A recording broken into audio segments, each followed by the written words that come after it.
কুরবানির ঈদ এসেছে, ঈদ ফিরে এসেছে। কুরবানির ঈদ এসেছে, ঈদ ফিরে এসেছে। আলহামদুলিল্লাহি রাব্বিল আলামিন ওয়াসসালাতু ওয়াসসালামু আলা সাইয়্যিদিল মুরসালিন আম্মা বা'দ ফাআউযু বিল্লাহি মিনাশ শাইতানির রাজীম বিসমিল্লাহির রহমানির রহিম আসসালাতু ওয়াসসালামু আলাইকা ইয়া রাসূলুল্লাহ ওয়া আলা আলিকা ওয়া আসহাবিকা ইয়া হাবিবাল্লাহ আসসালাতু ওয়াসসালামু আলাইকা ইয়া নাবিয়াল্লাহ ওয়া আলা আলিকা ওয়া আসহাবিকা ইয়া নূরাল্লাহ। প্রিয় দর্শক শ্রোতা, উপস্থিত হয়েছি এই ট্রান্সমিশনের বিশেষ অনুষ্ঠান ঈদ স্বজনদের সাথে।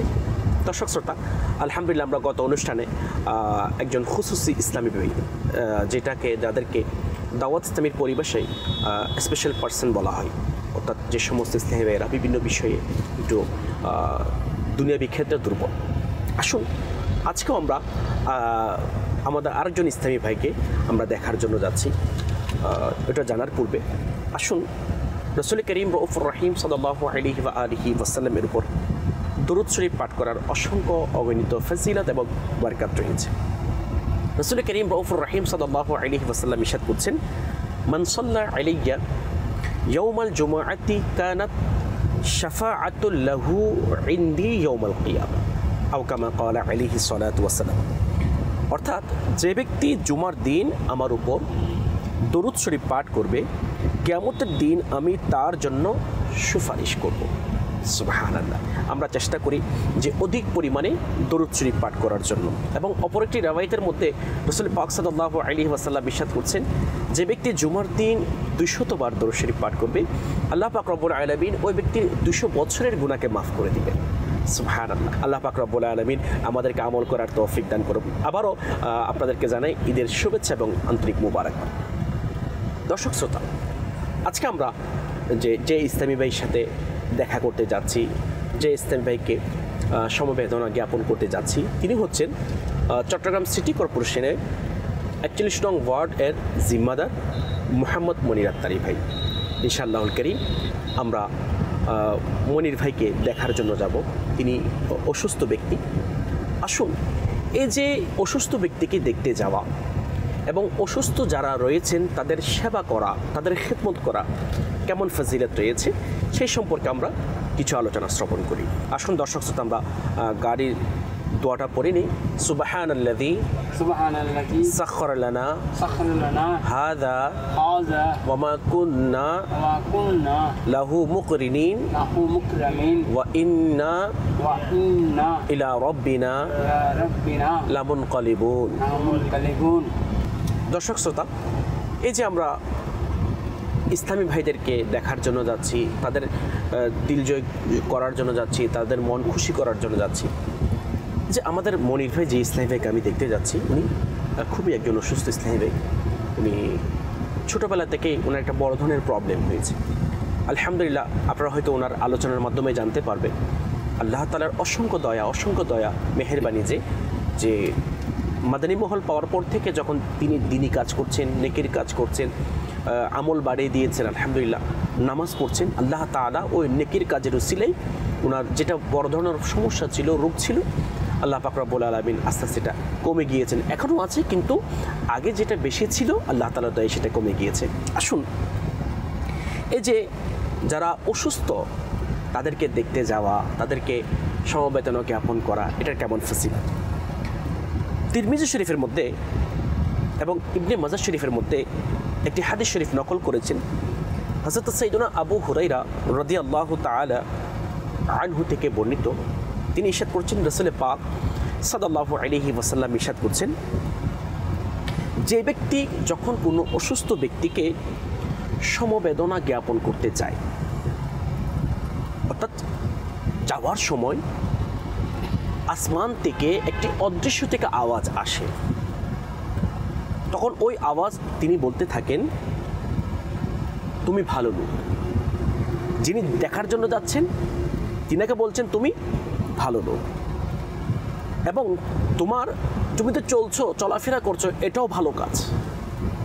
এবং এই যে তাকে দেখার জন্য যাচ্ছ, তার সমবেদনা জ্ঞাপন করার জন্য যাচ্ছ, তার সেবা করার জন্য যাচ্ছ, তখন ওই অদৃশ্য থেকে আওয়াজ যিনি দিয়েছেন তিনি বলছেন, যে তুমি জান্নাতের মধ্যে একটি তোমার জন্য ঘর নির্মাণ করে নিয়েছো। সুবহানাল্লাহ। তাহলে যারা অসুস্থ, যারা পেরেশানির মধ্যে আছে, তাদেরকে সমবেদনা জ্ঞাপন করা, তাদেরকে দেখতে যাওয়া, তাদের ব্যথায় ব্যতীত হওয়া, তাদেরকে বুঝ দান করা, তার কিছু সান্ত্বনামূলক কথা বলা, এটা কেমন সওয়াবের কাজ, নেকির কাজ। আরেকটা রাওয়ায়াত আমরা শ্রবণ করি, আত-তারগীব ওয়াত তারহীব কিতাবের মধ্যে এই রাওয়ায়াতটা বর্ণনা করেছেন রাসূল করিম রাউফুর রহিম সাল্লাল্লাহু আলাইহি ওয়াসাল্লাম ইরশাদ করছেন, দর্শক শ্রোতা, যে আমরা অন্তরের কান দিয়ে শ্রবণ করি। অনেক সময় দেখা যায় যে ঈদের সময় বিভিন্ন ইভেন্টসকে কেন্দ্র করে যারা আমাদের ফ্যামিলির মধ্যে, সমাজের মধ্যে অসুস্থ ব্যক্তি রয়েছে, তাদেরকে আমরা কেয়ার করি না, তাদের আমরা যত্ন নিই না, আমরা আমাদের আনন্দের মধ্যে ব্যস্ত হয়ে পড়ি। হ্যাঁ, এখন ঈদের সিজন চলছেন, সকলের ঘরের মধ্যে আনন্দ, তো অনেক সময় দেখা যায় আমার ফ্যামিলি মেম্বারের মধ্যে যারা অসুস্থ, কিন্তু তাদেরকে তেমন কেয়ার করা হচ্ছে না। আসুন, যারা আমরা এই যে অসুস্থ ব্যক্তির সেবা করি, রোগীর যারা আমরা সেবা করি, রোগীর যারা আমরা দেখভাল করি, তাদের ব্যাপারে রাসূল পাক সাল্লাল্লাহু আলাইহি ওয়াসাল্লামকে ইরশাদ করেছেন। রাসূল পাক সাল্লাল্লাহু আলাইহি ওয়াসাল্লাম ইরশাদ করছেন, যে রোগীর সেবা করলো আল্লাহ তাআলা তার প্রতি ৭৫,০০০, আল্লাহু আকবার, ৭৫,০০০ ফেরেশতাদের মাধ্যমে ছায়া দান করবেন। ক্যা বাত, সুবহানাল্লাহ। যে একটু সেবা করা, রোগীর পাশে থাকা, যে এই খুশির মুহূর্তে তার সাথে একটু খুশি আদান প্রদান করা, বিনিময় করা, তাহলে তার দিলটা কেমন খুশি হবে। আর ওই ব্যক্তির জন্য যিনি সেবা করবেন, আল্লাহ পাক রব্বুল আলামিন ৭৫,০০০ রহমতের ফেরেশতার মাধ্যমে ছায়া দান করেন, আর তার প্রতিটি কদমে তার জন্য একটি নেকি লিখে দেন। সুবহানাল্লাহ। ওই ব্যক্তি যিনি সেবা করতে যান, প্রত্যেকটা কদমের জন্য, দর্শক শ্রোতা, কেমন একটা খুশনসিবের বিষয়, সুসংবাদের বিষয়। প্রত্যেকটা কদমে কদমে ওই ব্যক্তির জন্য নেকি লিখে দেন, আর তার প্রতিটি কদমে এক একটি গুনাহ ক্ষমা করে দেন। সুবহানাল্লাহ, আল্লাহ আল্লাহ আল্লাহ। এবং এক একটি কদমের বিনিময়ে মর্যাদা বৃদ্ধি করে দেন। আপনি যত কদম হেঁটে যাবেন, প্রত্যেকটা কদমের জন্য এই প্রতিদান, এই সওয়াব দান করবেন। যখন সেই রোগীর সাথে বসবে, তখন রহমত তাকে ঢেকে নেই, আল্লাহ সুবহানাল্লাহ। এবং নিজের ঘরে ফিরে আসা পর্যন্ত রহমতে তাকে ঢেকে রাখবেন, আল্লাহ তাআলার রহমত। এই রিওয়ায়াতের মাধ্যমে, বিশেষ করে এই অনুষ্ঠানের মাধ্যমে দাওয়াত সাবিল মজলিস, মাদানী চ্যানেল মজলিস আমাদেরকে শিক্ষা দিচ্ছেন, বোঝানোর জন্য চেষ্টা করছেন যে আমাদের ফ্যামিলির মধ্যে, আমাদের প্রতিবেশীর মধ্যে, আত্মীয় স্বজনের মধ্যে যারা অসুস্থ আছে, তাদেরকে যেন আমরা এই সমস্ত ইভেন্টসগুলির মধ্যে, যে ইভেন্টসগুলির মধ্যে তাদেরকে আমরা স্মরণ করি না, তাদের ব্যথায় আমরা ব্যতীত হই না, তাদের সেবা যত্ন আমরা করি না, অনেক সময় আমরা ভুলে যাই অলসতার কারণে, ব্যস্ততার কারণে, এমনটা যেন না হয়। আল্লাহ পাক রব্বুল আলামিন যারা অসুস্থ তাদের সেবা করার, তাদের খেদমত করার সেই তৌফিক আল্লাহ পাক রব্বুল আলামিন আমাদেরকে দান করুক, আমিন। আসুন আমরা ইনশাআল্লাহ মনির ভাইয়ের কে দেখার জন্য যাবো ইনশাআল্লাহ। কুরবানির ঈদ এসেছে, ঈদ ফিরে এসেছে, কুরবানির ঈদ এসেছে, ঈদ ফিরে এসেছে, খুশি মনে করি মোরা সুন্দর ছাগল কুরবানি। আসসালামু আলাইকুম ওয়া রাহমাতুল্লাহি ওয়া বারাকাতুহু। ওয়ালাইকুম আসসালাম ওয়া রাহমাতুল্লাহি ওয়া বারাকাতুহু। কেমন আছেন? আলহামদুলিল্লাহ আলা কুল্লি হাল। আপনি কেমন আছেন? আলহামদুলিল্লাহ রাব্বিল আলামিন। মাশাআল্লাহ, আল্লাহ তাআলা। মনির ভাই কেমন আছেন আপনি? মাশাআল্লাহ। এখন কি অবস্থা আপনার শরীরে? মাশাআল্লাহ, আল্লাহ তাআলা কবুল করুক। দর্শক শ্রোতা, আলহামদুলিল্লাহ, আজকে আমরা আমার মনির ভাই আপনারা দেখতে পাচ্ছেন, যিনি 41 নং ওয়ার্ড নিগ্রান, আসলে অনেক ভালো ইসলামী ভাই, দিনী কাজ করছেন, মাদানী কাজ করছেন। তো উনি অসুস্থ হয়ে গিয়েছেন। আলহামদুলিল্লাহ, আমরা আজকে এই ঈদের দিনে, ঈদের খুশিতে, অনেক সময় দেখা যায় আমাদের সমাজের মধ্যে যারা অসুস্থ হয়ে যায় বা কোনো না কোনো বিষয়ে একটু দুর্বল পয়েন্ট থাকে, তখন দেখা যায় আমাদের সমাজের মধ্যে যে ওই সমস্ত মানুষদেরকে অবহেলা করা হয়। তো ইনশাল্লাহ আমরা আজকে যেহেতু আমার মনির ভাইয়ের সাথে সাক্ষাৎ করার জন্য এসেছি, ঈদের খুশি ওনার সাথে ভাগাভাগি করার জন্য এসেছি, তো সেই জন্য আমরা চেষ্টা করব যে আমার মনির ভাইয়ের অনুভূতিটা কি, ওনার অসুস্থতা কিভাবে হয়েছে, এবং উনি মাদানী মহলে আসছে কতদিন হচ্ছে, এবং কিভাবে উনি দিনী কাজ করছেন, কিভাবে চলছেন ইনশাআল্লাহুল কারীম। ওনার এই সম্পর্কিত সংক্ষিপ্ত সময় চেষ্টা করব আপনাদের সামনে তুলে ধরার জন্য। আসুন দর্শক শ্রোতা, আমরা মনির ভাইয়ের কাছে প্রথমেই জানবো যে আমাদের মনির ভাইয়ের ফ্যামিলি মেম্বার কয়জন আছে। জি মনির ভাই, আপনার ফ্যামিলিতে কে কে আছেন, কি পরিস্থিতি? আমার আব্বা ইন্তেকাল করেছে 2019 সালে। জি। আর আমরা আম্মু জানা গেছি। আচ্ছা, আমার ওয়াইফ হয়েছে, আমার একটা ছেলে একটা মেয়ে। আচ্ছা আচ্ছা আচ্ছা, মাশাআল্লাহ মাশাআল্লাহ। তো যে আপনি অসুস্থ, আসলে মনির ভাই দেখেন, যারা অসুস্থ রোগী রয়েছেন এদের ব্যাপারে রাসূল পাক সাল্লাল্লাহু আলাইহি ওয়াসাল্লাম অসংখ্য বিষয় আমাদের সামনে তুলে ধরেছেন। হয়তো অনেক সময় দেখা যায় যে এই রোগের কারণে আমাদের মন ছোট হয়ে যায়। আমি দর্শকদের উদ্দেশ্য এবং পাশাপাশি আমার মনির ভাইয়ের জন্য রাসূল পাক সাল্লাল্লাহু আলাইহি ওয়াসাল্লাম কি সুসংবাদ দিয়েছেন যারা অসুস্থ রোগী রয়েছে তাদের ব্যাপারে ধৈর্য ধারণ করলে এটার কি ফজিলত রয়েছে। অনেক সময় দেখা যায় যে আমরা অসুস্থ হই, তো এটার জন্য অনেক হাই হতাশ করতে থাকি আমরা, যেটা করা উচিত নয়। দর্শক, রাসূল করিম রউফুর রহিম সাল্লাল্লাহু আলাইহি ওয়াসাল্লাম ইরশাদ করছেন, আল্লাহ পাক যাকে কোনো শারীরিক রোগে লিপ্ত করেন তখন সে রোগ তার জন্য মাগফিরাতের উপলক্ষ হয়। সুবহানাল্লাহ। মনির ভাই, আপনাকে যে শুনেছেন আমার রাসূল পাক সাল্লাল্লাহু আলাইহি ওয়াসাল্লাম ইরশাদ করেছেন যে যখন আল্লাহ পাক কোনো ব্যক্তিকে শারীরিক রোগে কি করে থাকেন, যে আক্রান্ত করে থাকেন, লিপ্ত করে থাকেন, তখন ওই রোগের কারণে, রোগের উসিলেই আল্লাহ তাআলা ওই ব্যক্তিকে গুনাহকে মাফ করে দেন। সুবহানাল্লাহ। দর্শক শ্রোতা, এখান থেকে আমরা এই রাওয়ায়াত থেকে আমরা শিক্ষা নিতে পারি। আমাদের অনেক ধরনের বিভিন্ন ধরনের রোগ চলে আসে, তা আমাদের উচিত যে এই হাদিস শরীফ শোনার পর থেকে আল্লাহ তাআলার শুকরিয়া আদায় করার। নিশ্চয়ই আল্লাহ তাআলা এই রোগের মাধ্যমে, এই পেরেশানির মাধ্যমে আপনার আমার যে অসুস্থতা বা আমার যেটা গুনাহ হয়ে গিয়েছে, ভুল হয়ে গিয়েছে, আল্লাহ তাআলা চাইতে সেটা মাফ করে দিবেন। আরেকটি রাওয়ায়াত আমরা শ্রবণ করি, এরপর ইনশাআল্লাহ আজ্জা ওয়া জাল আমরা মনির ভাইয়ের কাছে আবার যাব। রাসূল করিম রউফুর রহিম সাল্লাল্লাহু আলাইহি ওয়াসাল্লাম ইরশাদ করছেন, রোগীর গুনাহ এমনভাবে ঝরে যায়, রোগীর গুনাহ এমনভাবে ঝরে যায় যেমন গাছের পাতা ঝরে থাকে। সুবহানাল্লাহ। আল্লাহ পাক রব্বুল আলামিন আমাদেরকে ধৈর্য ধারণ করার এবং আল্লাহ তাআলার শুকরিয়া আদায় করার সেই তৌফিক আল্লাহ তাআলা আমাদেরকে দান করুন। জি মনির ভাই, আপনার এই যে রোগ, এটা কিভাবে শুরু হলো, কেমনে হলো, একটু আমাদেরকে জানাতেন। যেটা আমার ছোটকাল থেকে ছিল, তো তখন মানুষের রোগের কোনো চিকিৎসা ছিল না। তখন মানুষে বলতো, যখন চুপ মেরে মেরে করে বসে থাকতাম, কার সাথে কথা বলতাম না, এই ধরেন 6 মাস 1 বছর পরে এরকম হতো। তো এই গ্রামের লোকেরা বলতো যে এটা জিনের আসর, এরকম করে করে অনেক চিকিৎসা করছে, কিছু হয়নি। পরে আল্লাহ তাআলার দয়ায় আলহামদুলিল্লাহ মানুষের রোগের চিকিৎসা বাংলাদেশের মধ্যে হয়েছে।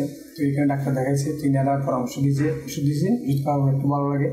তবে এরপরও 1 বছর 2 বছর করা হয়, শরীর দুর্বল হয়ে যায়, কারোর সাথে কথা বলতে পারি না, কেউ ভালো কথা বললে খারাপ লাগে, এবং কারো সাথে কথা বলতে ইচ্ছে করতো না। তো এরপরে এখন দেখা যায় ঈদের আগে একটু অসুস্থ হয়েছিলাম, খাওয়া দাওয়া না করার কারণে শরীর বেশি দুর্বল হয়ে গেছে।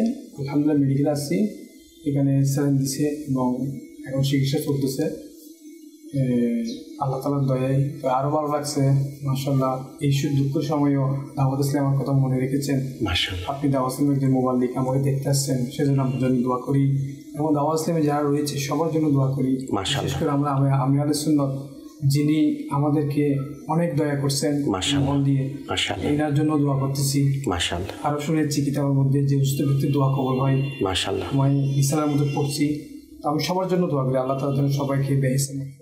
আমিন আমিন। মাশাআল্লাহ মাশাআল্লাহ। সাথে সাথে আমি আপনাকে অনুরোধ করবো, মাশাআল্লাহ আপনাকে দেখার জন্য আসছি। এটা ভিডিও করা হচ্ছে, যেহেতু আমরা হয়তো ক্যামেরার সামনে স্ক্রিনের মধ্যে আপনাকে আর আমাকে দেখা যাচ্ছে, কিন্তু আমাদের ক্যামেরার পিছনে আমাদের ডাইরেক্টর সাহেব আছেন, ক্যামেরাম্যান আছেন এবং কোঅর্ডিনেটর আছেন, যারা অনেক কষ্ট করে এই যে অনুষ্ঠানটা কি করছেন মানুষদেরকে একটা শিক্ষা দেওয়ার জন্য, একটা বা বিষয় সম্পর্কে বোঝানোর জন্য কি করছেন। তো ওনাদের জন্য দোয়া করবেন ইনশাআল্লাহ, আল্লাহ তাআলা যেন ওনাদেরকে কবুল করে এই প্রচেষ্টাকে। মাশাআল্লাহ মাশাআল্লাহ। দর্শক শ্রোতা, আমরা আমার মনির ভাইয়ের কাছ থেকে জানতে পারলাম যে ওনার যে রোগ সম্পর্কে, উনি কিভাবে রোগাক্রান্ত হয়েছেন। আমাদের সমাজের মধ্যে দেখা যায় অনেক সময় ফ্যামিলি মেম্বারদের মধ্যে এই ধরনের কিছু রোগ আছে যেটা কন্টিনিউ থাকে হয়তো। দেখেন, আমি শুরুতে হাদিস শরীফ বলেছি, রাওয়ায়াতের মধ্যে আসছে আল্লাহ পাক রব্বুল আলামিন যখন কোনো বান্দাকে পছন্দ করে তখন তাকে বিমারি দেয়, অসুস্থতা দেয়। কেন? দেখুন, এটার কারণ হচ্ছে, এটার উদ্দেশ্য হচ্ছে, আমরা দুনিয়াবি যদি একটু খেয়াল করি, যাকে পছন্দ করি তাকে তো কষ্ট দেওয়া হয় না। এই যে রোগ আসা, এটা একটা কষ্টের বিষয়। অসুস্থতা হওয়া, বিভিন্ন ধরনের পেরেশানির মধ্যে গ্রেফতার হওয়া, এটা কষ্টের বিষয়। কিন্তু রাওয়ায়াতের মধ্যে আসছে আল্লাহ তাআলা পছন্দ করছেন, তাকে কষ্টের মধ্যে পতিত করছেন, অসুস্থতার মাধ্যমে, বিভিন্ন পেরেশানির মাধ্যমে। এটার কারণ কি? এটার কারণ হচ্ছে আল্লাহ পাক রব্বুল আলামিন চাচ্ছে ওই বান্দাকে যেন কিয়ামতের কঠিন আযাব থেকে যেন মুক্তি পেয়ে যায়। কারণ দেখেন, দুনিয়াবি এই কষ্ট দর্শক আমরা সহ্য করতে পারছি, যে রোগাক্রান্ত, অসুস্থতা, জ্বর, মাথা ব্যথা বলেন, পেট ব্যথা বলেন, শরীর ব্যথা বলেন, সহ্য করতে না পারার কারণে আমরা ওষুধ খাই, ডাক্তার কাছে যাই, চিকিৎসা নিই। কেন?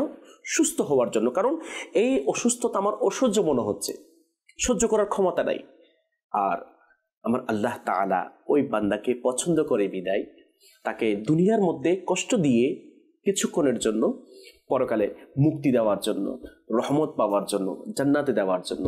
আলহামদুলিল্লাহ। সেই জন্য আমরা যারা অসুস্থতার মধ্যে আছি, বিভিন্ন পেরেশানির মধ্যে আছি, আমরা ধৈর্য ধারণ করবো। একটা রাওয়ায়াত আমরা শ্রবণ করি।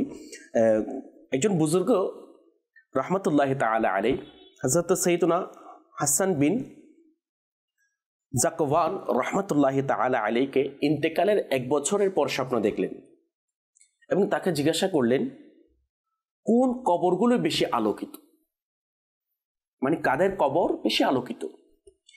তিনি রহমতুল্লাহি আলাইহি বললেন, কুবুরু আহলিল মাসাইবি ফিদ দুনিয়া, অর্থাৎ যারা দুনিয়াতে বেশি বিপদগ্রস্ত ছিল। দর্শক শ্রোতা, অর্থাৎ দুনিয়ার মধ্যে যারা অধিক পরিমাণে বিপদগ্রস্ত ছিল, মুসিবতের মধ্যে ছিল, পেরেশানির মধ্যে ছিল, তারা ধৈর্য ধারণ করেছে, আল্লাহ তাআলার শুকরিয়া আদায় করেছে। হ্যাঁ, হয়তো ক্ষণিকের জন্য কষ্ট পাচ্ছে, আল্লাহ তাআলা চাইতে ইনশাআল্লাহ সুস্থ হয়ে যাবে। তো ওই কারণে এই রাওয়ায়াত মোতাবেক, এই বর্ণনা মোতাবেক আমরা জানতে পারলাম যে ধৈর্য ধারণ করার কেমন ফজিলত, যে অসুস্থতা আসবে, পেরেশানি আসবে।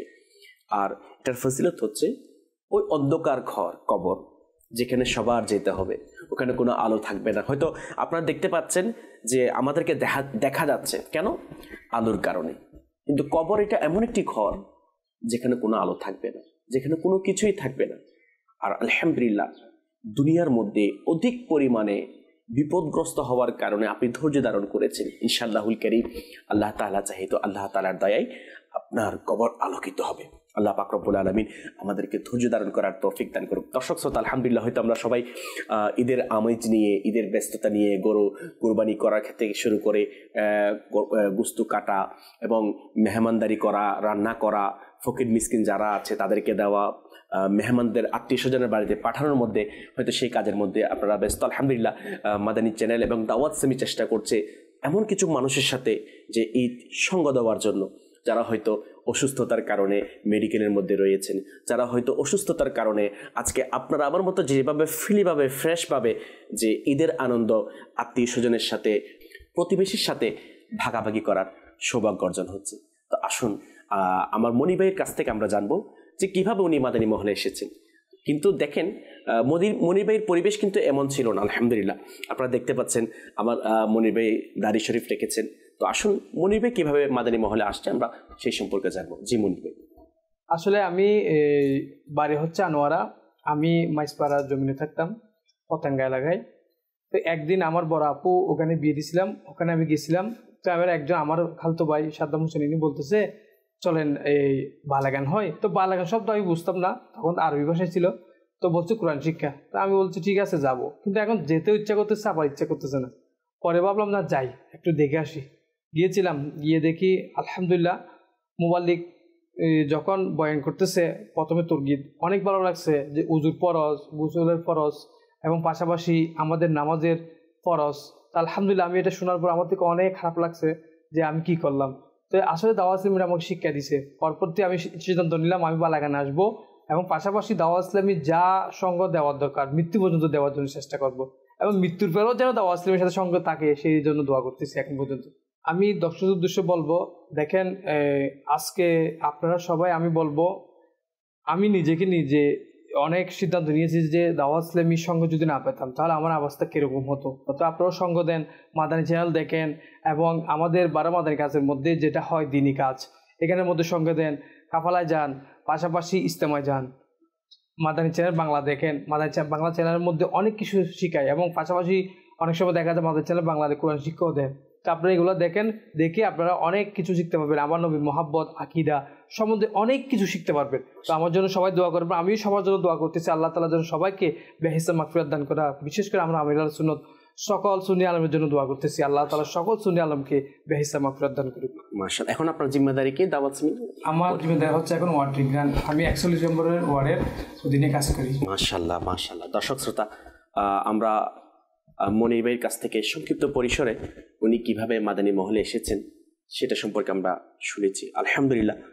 প্রিয় দর্শক শ্রোতা, দেখুন যে আমার মনির ভাই আপনাকে আমাকে এটা যে ওনার জীবনী থেকে, ওনার কথা থেকে আমরা এটা বুঝে নিতে পারি, শিক্ষা নিতে পারি যে দিনী কাজ করলে, নেকির কাজ করলে, রাসূল পাক সাল্লাল্লাহু আলাইহি ওয়াসাল্লামের সুন্নতের খিদমত করলে অবশ্যই অবশ্যই আল্লাহ তাআলা চাহিত দুনিয়ার মধ্যে বড় ধরনের কোনো অসুস্থতা থাকলে, কোনো পেরেশানি থাকলে আল্লাহ তাআলা চাহিত ওই নেকির কাজের বদৌলতে, দিনী কাজের বদৌলতে ওইখান থেকে আল্লাহ তাআলা আপনাকে সুস্থতা দান করবেন এবং ওই মুসিবত থেকে আল্লাহ তাআলা আপনাকে হেফাজত করবেন। এটা তো দুনিয়ার বিষয়। এর পাশাপাশি আল্লাহ তাআলা অবশ্যই অবশ্যই পরকাল আপনাকে ওই কঠিন মুসিবত থেকে আল্লাহ পাক রব্বুল আলামিন আপনাকে হেফাজত করবেন। দর্শক শ্রোতা, যে বিষয়টা আমরা বুঝিনি এখান থেকে শিক্ষা নেওয়ার জন্য চেষ্টা করি।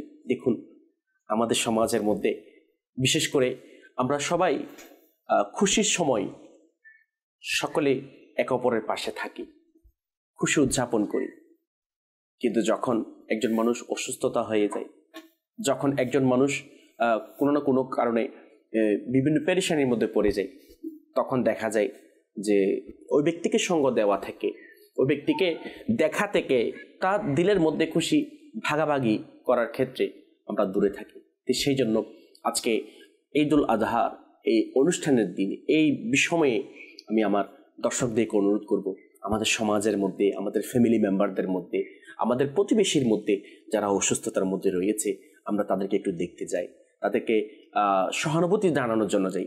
এই আপনার এই দেখতে যাওয়াটা তার দিলের মধ্যে কেমন খুশি হবে তিনি হয়তো আল্লাহ তাআলা ভালো জানেন। আপনি একজন মুসলমানের দিল খুশি করার জন্য এই কাজটা করেন। আল্লাহ পাক রব্বুল আলামিন আমাদেরকে এটা আমল করার তৌফিক দান করুন। দর্শক শ্রোতা, এটা কি যে কোনো রোগীকে দেখতে যাওয়া, এটা কার চরিত্র, কার আখলাকে মুবারক। আসুন আমরা বুখারী শরীফের একটি হাদিস শরীফ যা হযরত সাইয়েদুনা আব্দুল্লাহ ইবনে আব্বাস রাদিয়াল্লাহু তাআলা আনহুমা বর্ণনা করেছেন। তিনি ইরশাদ করছেন, একদিন রাসূল পাক সাল্লাল্লাহু আলাইহি ওয়াসাল্লাম একজন গ্রাম্য লোক যিনি অসুস্থ হয়েছেন ওনাকে দেখার জন্য গিয়েছেন, ওনার সেবা করার জন্য গিয়েছেন। যাওয়ার পর রাসূল করিম রাউফুর রহিম সাল্লাল্লাহু আলাইহি ওয়াসাল্লাম একটি আমল করেছেন, একটি দোয়া পাঠ করেছেন। ওই দোয়াটা আমরা স্মরণ রাখবো দর্শক শ্রোতা, যে এটা আমার রাসূল পাক সাল্লাল্লাহু আলাইহি ওয়াসাল্লামের মহান সুন্নাত মুবারক। ঠিক আছে, ইনশাআল্লাহ আমরা চেষ্টা করব যখন কোনো রোগী অসুস্থ ব্যক্তিকে আমরা দেখার জন্য যাব, ইনশাআল্লাহুল কারীম আমরা এর উপর আমল করার জন্য চেষ্টা করব। আর দোয়াটা হচ্ছে লা বাসা তাহুরুন ইনশাআল্লাহ তাআলা, অর্থাৎ এর অর্থ হচ্ছে কোনো সমস্যা নেই, কোনো টেনশন নেই, এই রোগের কারণে তুমি সমস্যায় টেনশন করিও না, কারণ এই রোগ দ্বারা আল্লাহ পাক রব্বুল আলামিন তোমাকে যে গুনাহ থেকে পবিত্র করবে। সুবহানাল্লাহ। তাহলে রোগ আসা, অসুস্থ হওয়া, এটা আল্লাহ তাআলার পক্ষ থেকে অনেক বড় একটি নিয়ামত। দর্শক শ্রোতা, আমরা জানি আমি গুনাহগার, আমরা গুনাহের মধ্যে জর্জরিত। এমন কোনো গুনাহ নাই যে গুনাহ আমাদের মাধ্যমে সংগঠিত হয়নি। সেই জন্য অসুস্থতা হওয়াও এটা আল্লাহ তাআলার পক্ষ থেকে অনেক বড় একটি নিয়ামত। এবং এর পাশাপাশি আলহামদুলিল্লাহ দর্শক শ্রোতা, আমরা আজকে অনুষ্ঠানের মধ্যে আমাদের ইসলামী ভাই, জিম্মাদার ইসলামী ভাই মোহাম্মদ মনির আত্তারি, ওনাকে আমরা দেখার জন্য এসেছি। তো এভাবে রাসূল পাক সাল্লাল্লাহু আলাইহি ওয়াসাল্লামের সুন্নত আদায়ের নিয়তে আমরা অপর মুসলমান ভাইকে দেখতে যাব, তাদের ব্যথায় ব্যতীত হব এবং চেষ্টা করব তাদের কিছু সেবা করার জন্য। আমরা হয়তো শ্রবণ করেছি যে একজন রোগীর সেবা করলে তার ফজিলতি, কার প্রতিদান কি, আলহামদুলিল্লাহ তা সম্পর্কে আমরা শ্রবণ করেছি। আল্লাহ পাক রব্বুল আলামিন আমাদেরকে সবাইকে মিলেমিশে খুশির সময়, দুঃখের সময় একে অপরের সুখ এবং দুঃখে ভাগাভাগি করে জীবনযাপন করার, ঈদ পালন করার এবং রাসূল পাক সাল্লাল্লাহু আলাইহি ওয়াসাল্লামের সুন্নত তরিকায় ঈদ পালন করার সেই তৌফিক আল্লাহ তাআলা আমাদেরকে দান করুক। দর্শক শ্রোতা, শেষ পর্যায়ে চলে এসেছি। এই মুহূর্তে আমি আমার মনির ভাইয়ের কাছ থেকে দর্শকদের উদ্দেশ্যে কি মাদানী ফুল দিবেন, আসুন এটা আমরা শুনে নিয়ে এরপরে ইনশাআল্লাহ আমরা শেষের দিকে যাব। জি মনির ভাই, আজকে আলহামদুলিল্লাহ মাদানী চ্যানেল দাওয়াত ইসলামী, মাশাআল্লাহ আপনি বলেছেন যে আপনি অনেক খুশি হয়েছেন যে আপনি অসুস্থ, ওই মুহূর্তে দাওয়াত ইসলামীর ইসলামী ভাইয়ের আলহামদুলিল্লাহ আপনাকে দেখার জন্য এসেছে এবং এটা ভিডিও করে চ্যানেলের মধ্যেও দেখাচ্ছে, যেন মানুষ যেন শিক্ষা নেয়। তো দর্শকদের উদ্দেশ্যে আপনি কি বলবেন যে আমাদের করণীয় কি? আসলে আমি ডক্টর উদ্দুর বলবো, আপনারা যেখানে থাকেন, যেভাবে থাকেন, আলহামদুলিল্লাহ দাওয়াত ইসলামীকে সঙ্গে দেন, এতে আপনার আমার নবীর প্রতি মহব্বতও বাড়বে মাশাআল্লাহ, এবং পাশাপাশি আপনার ইমান আহলাক এগুলো ঠিক থাকবে। কারণ একজন মুসলমানের প্রথম হচ্ছে ইমান আকিদা, এগুলো যদি ঠিক থাকে তাহলে পরিপূর্ণভাবে আমরা যে জান্নাতে যাওয়ার প্রত্যাশা রাখি। পাশাপাশি আমাদের অসুখ এগুলা, আমার অনেক দুশ্চিন্তা ছিল আগে অসুখ নিয়ে। যখন আমি দাওয়াত ইসলামে যাওয়ার পর কিতাব পড়েছি, কিতাবের মধ্যে যখন অসুস্থতার ফজিলত শুনেছি, তারপরে আমার মনটা অনেক ভালো হয়ে গেছে। আপনারা মাদানী চ্যানেল দেখেন, পাশাপাশি দাওয়াত ইসলামের 12 দিনই কাজ চলে এবং পাশাপাশি ইজতেমা হয়, ইজতেমার মধ্যে যান। আর যারা সবাইকে বলবো দাওয়াত ইসলামের সাথে সঙ্গ দিলে আপনি সব কিছু পাবেন। মাশাআল্লাহ মাশাআল্লাহ মাশাআল্লাহ। দর্শক শ্রোতা, আমার মনির ভাই আপনাদের উদ্দেশ্যে যে মাদানী ফুল দিয়েছেন, অবশ্যই দাওয়াত ইসলামের মিন্স অর্থটা হচ্ছে আল্লাহ তাআলার দ্বীনের কাজ, আমার রাসূল পাক সাল্লাল্লাহু আলাইহি ওয়াসাল্লামের শরীয়তের সুন্নতের কাজ। ওই কারণে আমার মনির ভাই খুব সুন্দরভাবে সংক্ষিপ্ত পরিসরে বলেছেন, আপনি দাওয়াত ইসলামের মাধ্যমে আল্লাহ তাআলাকে রাজি করার জন্য যদি সঙ্গ দেন, তিনি কাজ করেন, ইনশাআল্লাহুল কারীম আল্লাহ পাক রব্বুল আলামিন দুনিয়ার মধ্যেও আপনাকে নিয়ামত দিয়ে পরিপূর্ণ করে দিবেন, ভরপুর করে দিবেন এবং পরকালে আল্লাহ তাআলার দয়ায় রাসূল পাক সাল্লাল্লাহু আলাইহি ওয়াসাল্লামের শাফাআতের বদৌলতে ইনশাআল্লাহ জান্নাতের মধ্যে প্রবেশ করবেন। দর্শক শ্রোতা, ইনশাআল্লাহুল কারীম পরবর্তী দিনেও ইনশাআল্লাহ নতুন আরেকটি মেহমান নিয়ে, আরেকজন ইসলামী ভাই নিয়ে আমরা আপনাদের সামনে উপস্থিত হব। এ পর্যন্ত আপনাদের সুস্থতা কামনা করছি। আবারও আপনাদেরকে ঈদুল আজহার শুভেচ্ছা এবং মুবারকবাদ জানিয়ে আজকের মতো আমাদের অনুষ্ঠান এখানে শেষ করছি। ভালো থাকবেন, সুস্থ থাকবেন, মাদানী চ্যানেল দেখতে থাকবেন। সাল্লু আলাল হাবিব সাল্লাল্লাহু তাআলা আলা মুহাম্মদ সাল্লাল্লাহু তাআলা আলাইহি ওয়া আলিহি ওয়াসাল্লাম। কুরবানির ঈদ এসেছে, ঈদ ফিরে এসেছে, কুরবানির ঈদ এসেছে, ঈদ ফিরে এসেছে।